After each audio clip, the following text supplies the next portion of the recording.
Já, við erum hérna í dag saman til að halda upp á dag vinnuverndar sem haldinn árlega á haustmánuðum. Þetta í 5. skipti sem við höldum dag vinnuverndar með 4 mjög áhugaverðum erindum.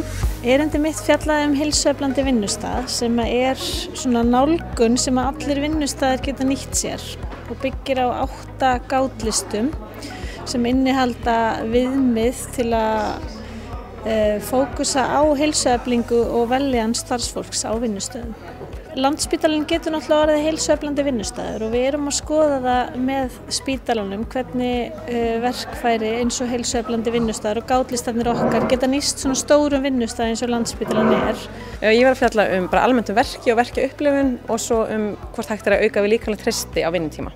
Bæði að fá inn hvíldastundir og svona fá þjálfunar áhrif upp í gegnum vinnudaginn, þannig að það mikilvægt í rauninni að huga að því að bæði það að ná upp þjálfunar álagi og fá inn hæfilega hvíld yfir daginn. Erindi mitt í dag, það fjallaði hæfilegt álag í tengslum við sálfélagslega þætti og sálræna verki. Það að segja, fór aðeins yfir að hvernig til dæmis fólk sem vinnur á Landspítalanum við bara mjög álagsmiklar aðstæður og streitufullar aðstæður getur minnkað álag bara með því til dæmis að vanda sig í samskiptum. Vegna þess að samskiptin á milli okkar skipta svo miklu máli í því ljósi að við erum að skapa okkur vinnustaðamenningu og bara hvernig okkur líður í okkar vinnuumhverfi. Hvernig líður mér? Hvernig vinnan mín að hafa áhrif á mig? Hvernig það að ég sé að upplifa afleiðingar áfalla annara á eigin skinni. Hvað áhrif hefur það og hvernig birtist það í samskiptunum til dæmis? Ég var að fjalla það í erindi mínu í dag og þetta vinnuverndar. Það hefur mikið að segja hvað störf í umönnun við sjúklinga hefur mikið líkamlegt álag. Það gleymist stundum.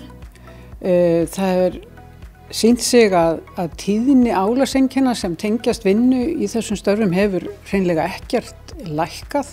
Við erum enn að sjá tölur alveg í 47% þeirra sem svara.